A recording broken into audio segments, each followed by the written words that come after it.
Let's join Heather and our registered behavior technician, Candace McCoy, as they talk about this week's high leverage practice. Welcome to Little Bits of TLC, the podcast where we explore the dynamic world of education. Join our host, Heather Volchko, as this season we focus on high leverage practices, HLPs. Each episode will examine a different HLP, essential strategies designed to enhance teaching and improve outcomes across various educational settings. These practices focus on collaboration, assessment, social, emotional, behavioral support, and instruction, benefiting all K-12 students. I hope you're ready to be both challenged and inspired, because this season is all about mastering the HLPs. This is Little Bits of TLC. Looking for something that actually fits your life? TLC University is here for that. Each week, we spotlight something different. A webinar with real-world insights, a hangout-style interview, and a hands-on workshop or a Q&A where we answer your questions. It's flexible, it's self-paced, and most come with CEUs. So whether you're looking to grow, reflect, or just listen in, there's something here for you. And it's all in one place. university.thresholdlearning.org. That's where you'll find show notes, professional blogs, a full catalog of ACE-accredited courses, and downloadable resources. It all just keeps growing. So whether you're walking the dog, commuting, or taking a breather between the daily grind, TLC University meets you where you are. Head to university.thresholdlearning.org and check out what's new this week. See you then. Teachers use a variety of instructional strategies that result in active student responding. Active student engagement is critical to academic success. Teachers must initially build positive student-teacher relationships to foster engagement and motivate reluctant learners. They promote engagement by connecting learning to students' lives, for example, knowing students' academic and cultural backgrounds, and using a variety of teacher-led, like choral, responding, and response cards, peer-assisted, such as cooperative learning and peer tutoring, student-regulated, for example, self-management, and technology-supported strategies shown empirically to increase student engagement. They monitor student engagement and provide positive and constructive feedback to sustain performance. This week, we're talking about high leverage practice number 18, using strategies to promote active student engagement. And Candace, I know you are constantly working with students who staff have identified as being fairly resistant to engaging in their academics. So I'm curious for you, what does this look like in your practice? This sometimes is, I have an easier time correcting behavior than getting students to engage. This can be a really tough one. And I do have absolute compassion for teachers who are dealing with this because it can be very tough. I spend a lot of time, if I'm targeting a disengaged student, I want to get to know them. I want to figure out, what their preferences are, what type of motivators would get them going, what is their learning style. I'm going to spend a lot of time doing those things. So I think that's step one, is learn your student. Everyone is motivated by something different. And it may be as simple as figuring out their motivators. It may be addressing their self-worth. It may be, tackling their confidence. It could be a language barrier. It could be a content issue. Data will be your best friend on this to figure out exactly what it is that seems to be the roadblock. Well, I know you do this constantly with different staff that are just like frustrated or fed up with, the student just won't do their work. How do you approach those scenarios? Like, what types of things are your kind of automatic go-tos? Not even like I'm thinking like those recommendations that you give staff, but when you sit down and you start working with a student, what are some of those first things that you're trying to figure out as you're trying to understand, like, well, where is that lack of engagement coming from? Generally, I would say that I start with trying to get through at least a piece of the academic material with them to see if it is appropriate. Is it at appropriate level? Is it too easy? Is it too hard?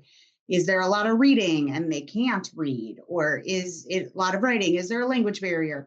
I think step one is taking a look at the content and making sure that it's something the student can engage in. If it is something that they can engage in, it may be something they don't like. If it's students that hate reading, that seems to be a big one. They do not want to read. Well, we all know that's not an option. You have to read. So it might be you read a sentence, I read a sentence. You read a sentence, I read a sentence. Now I've broken it down a little bit smaller for them. I've shown them that they could do it. We do it together. Then we break off, you read 2 sentences, I'll read 1 sentence. And until we get to you read the whole paragraph, so sometimes it's just chunking it down. It's time consuming, but if they're capable of doing it, and as you're going through that process, you realize if they are or aren't capable of doing it. How many times do you have to help them with a word or explain to them what that means or help them pronounce it? It may be too difficult for them, or it may be so easy that they're like, yeah, quick brown fox, whatever. Well, now we need to take them up a level and make it a little more challenging for them so that they're actually learning something. Or it could be they're completely distracted by something that has nothing to do with school, because outside of that classroom, they have a life going on, a life that we don't know a whole lot about, and they could be very distracted by that. I know when I'm at work and I'm having an issue with something at home, or, a bill that I need to pay that I forgot to pay and it dawns on me at work, I am less productive.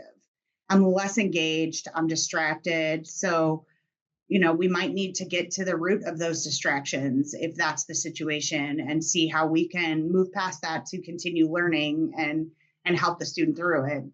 Well, so you just called out a whole bunch of different strategies here, right? So one of them you're talking about is just, is it even on level? And I love that you're noticing that it could be too difficult or too easy, because I know a lot of the educators we work with assume if it's a content issue that the content is too hard.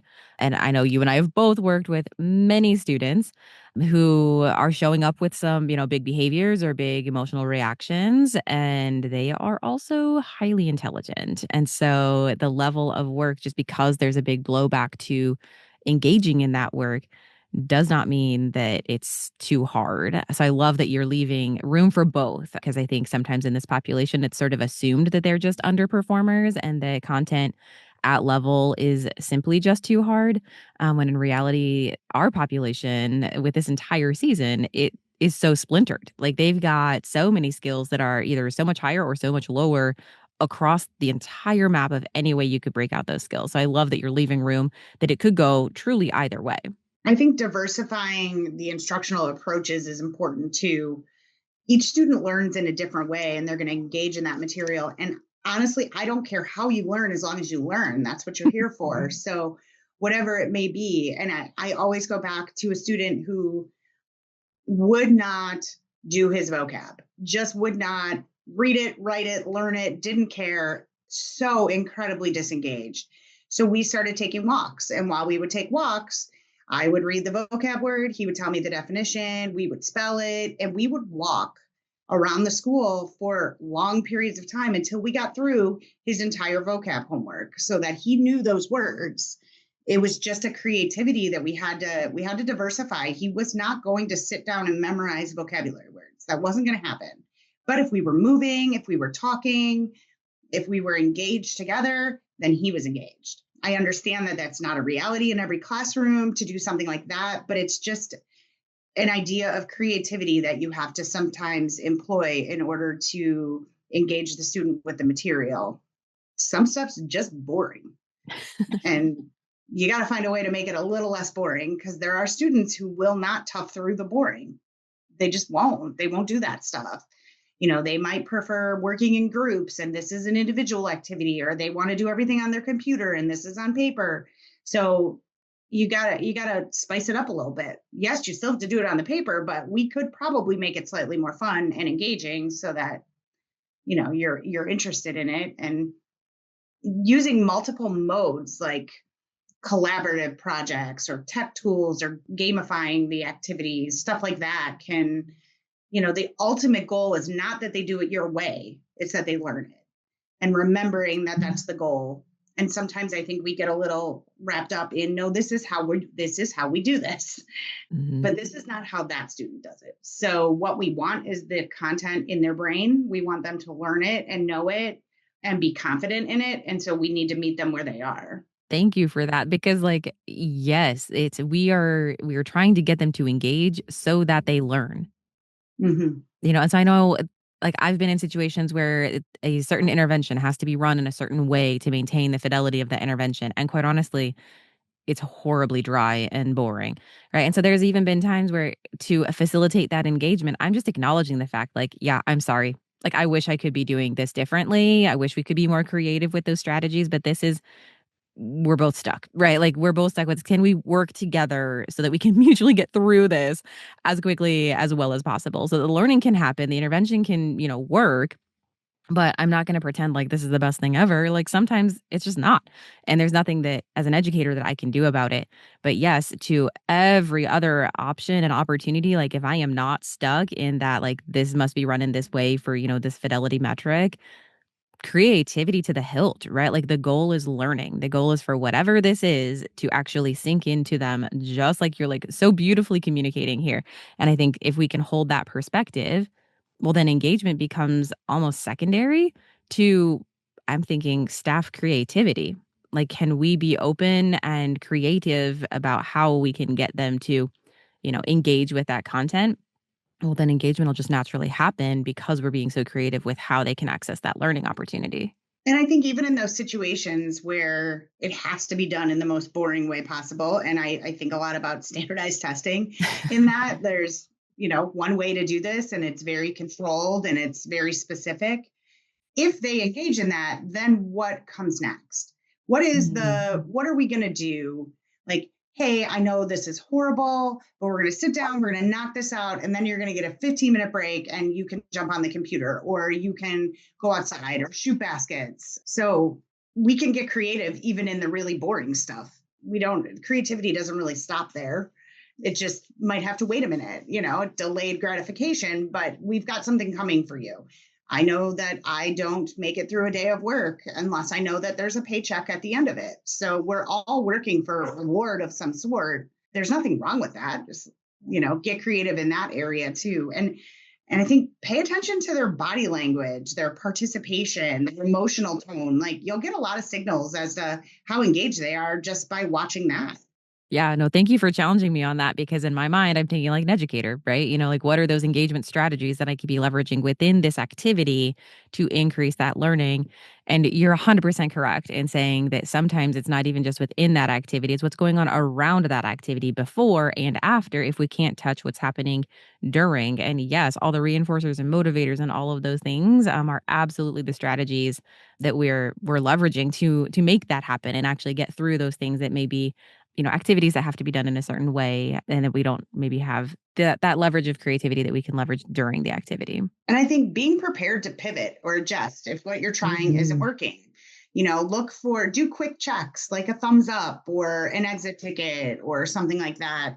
Check and see what kind of response you're getting from them and ask them, how you doing? I'm good, or I'm not good. And they'll tell you, but be ready to make an adjustment if what you're trying isn't working. I can't even tell you how many things that I will try with a student. And I walk into classrooms and I often have the expectation that I'm going to fix this right now. And the first thing that I'm going to try is going to work. That is not a reality. That's not going to happen. I'm going to try 30 things before I find the thing that works because I'm walking cold into a classroom. I don't know this student.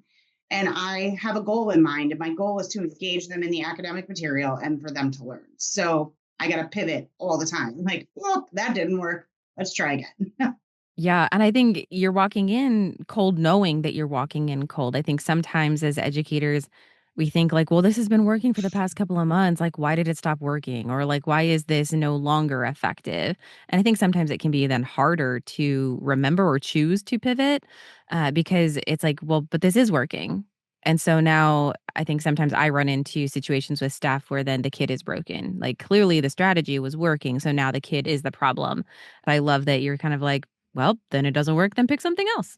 Pick something else, try another angle, right? Is learning happening? If not, well, then we need to pivot. Right. And all students are capable of learning. Every one of them are capable of learning. Doesn't matter the disability or the background, they are all capable of learning. Now, are they all capable of learning what you're trying to teach? Potentially not. You have to, be aware of that, but they're all capable of learning and they all want to learn. We just have to find the way to teach them and make sure that we're teaching them the appropriate things. And I think one of the biggest ways to gauge that is give them frequent opportunities to respond. Make sure that you're getting that feedback while you're teaching. Lectures are great as long as there's frequent opportunities to respond within that. Give feedback as you're going. You could give a 20-minute lecture and you lost them at minute 2. And if you didn't stop and check, you don't know that you lost them at minute 2. So give them frequent opportunities to respond. I watch a classroom when I'm just taking data. And when that teacher talks for 20, 30 minutes straight, half the class is asleep. There's glazed over looks. No one's taking notes. No one's, stop, ask questions. The rooms in which the teachers engage the students throughout that teaching time, so much more effective, so much more engagement in the classroom. Everybody's awake. They all might get called on, so they're kind of alert for that.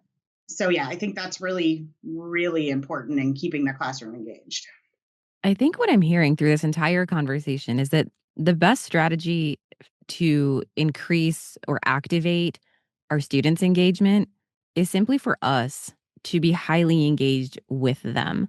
If it's either us being highly aware of, you had talked about interest backgrounds, some of the what they're bringing with them into that learning. If it's us being aware of the leveling of the content or the activity that we're asking them to complete. If it's us, having a variety of strategies that we can kind of Rolodex through and see, what is going to stick or work with that student, or if it's simply just us checking in, if it's through body language or kind of the emotional affect of like what's coming back at us, or providing those opportunities to respond, all of that is really just staff engagement. That this is not a one-sided thing. It's not like I do this strategy and the response to that strategy is the student engages.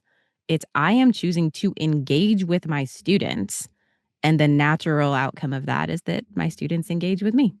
I think of it a bit like a campfire. If you don't continue to feed it, the campfire will go out. And it's the same thing with engagement. You have to continue to feed it with intentional strategies in order to keep that burning. You might be engaged in September and not in January. And you have to be intentional and continue to feed it and be creative throughout the school year.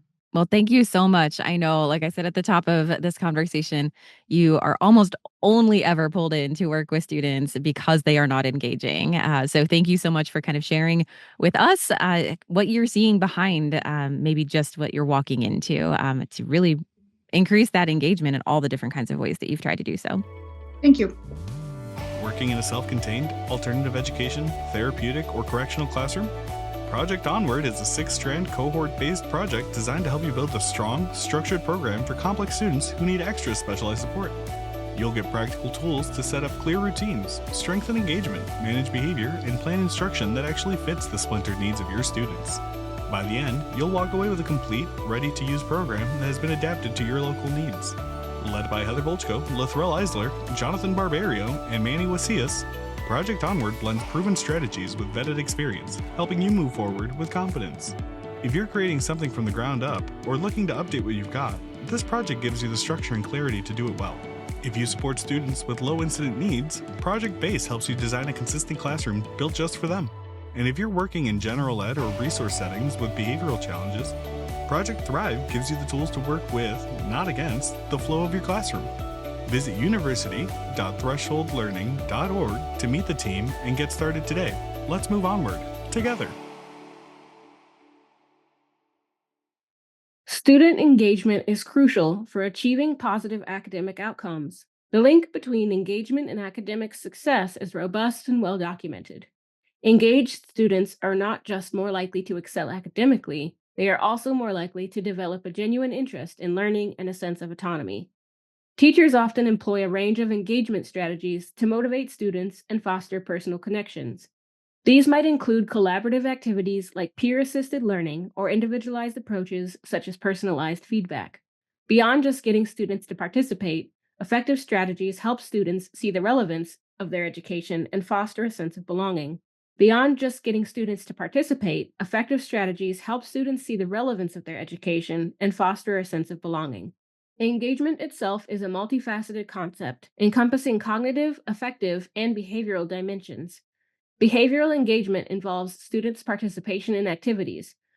Effective engagement covers their feelings of belonging and the value they place on school. And cognitive engagement refers to their persistence and effort, especially on challenging tasks. These dimensions are interrelated and are significantly influenced by teachers' actions and instructional practices.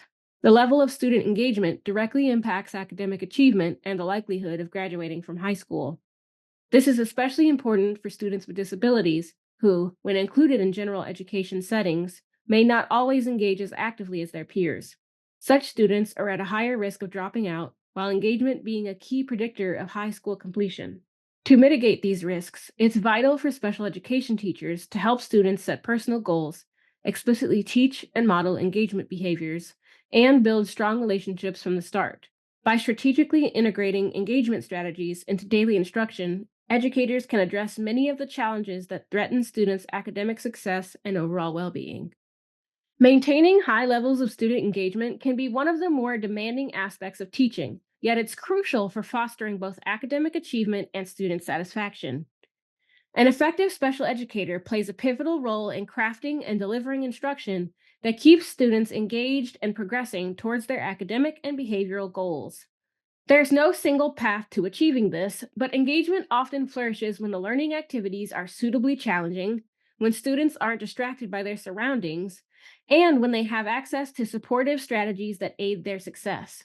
A strong approach begins with a blend of high leverage practices, or HLPs, and evidence based strategies.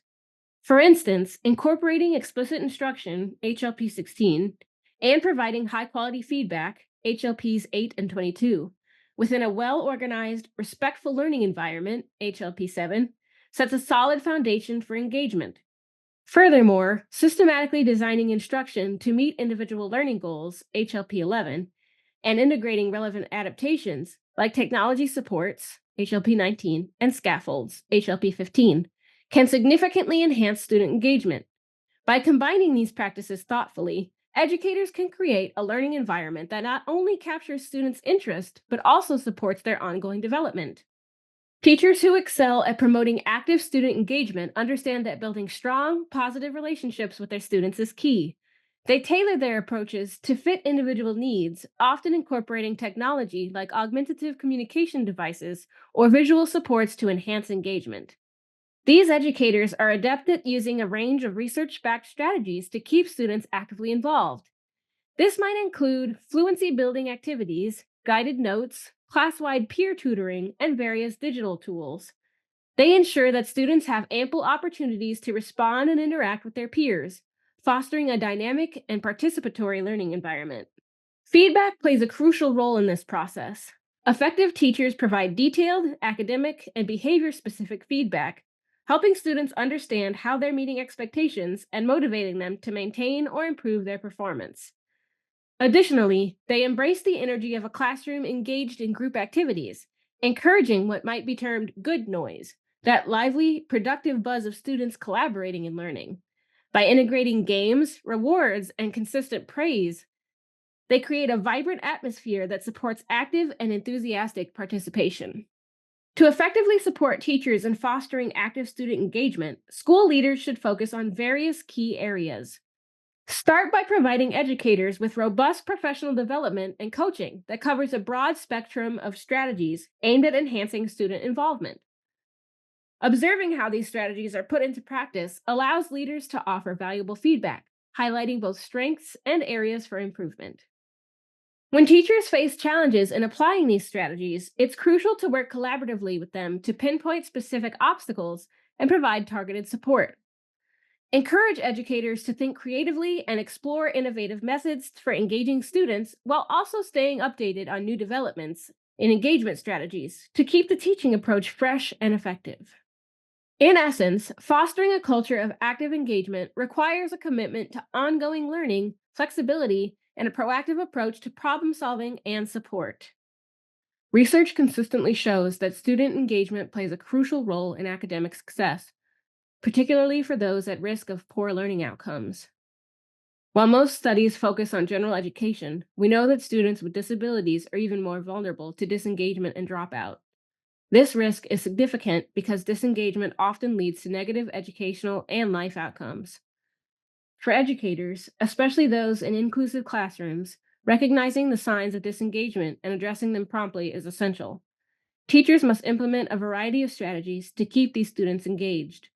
Early, positive, and consistent engagement strategies are key to fostering both academic and behavioral success. This proactive approach helps create a supportive environment that can significantly improve outcomes for students with disabilities. We hope you enjoyed this week's episode. Join us next week when Heather sits down with our school psychologist, Lathrell Eiler, to talk about our next high leverage practice. Hey, before you jump back into your busy life, consider dropping a like and follow at Threshold Learning TLC on LinkedIn, Facebook, and Instagram. And if you like our show, share the podcast with your colleagues. A personal recommendation is by far the best way to promote the podcast.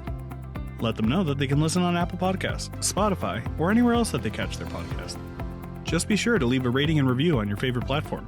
You can email us at info@thresholdlearning.org. We always enjoy connecting with fellow educators and champions for educational justice. You can find everything you're looking for at thresholdlearning.org. See you there. Attention educators pursuing behavior analysis certification and universities preparing them for success. Supervision with TLC offers 100% remote fieldwork supervision designed specifically for school-based professionals. Educators can earn their hours right in their schools without leaving their classroom, all while being supported by experienced BCBAs who understand the realities of education. With month-to-month scheduling, affordable rates, and both live video and asynchronous chat, our fieldwork supervision model is designed to fit into your life, not the other way around.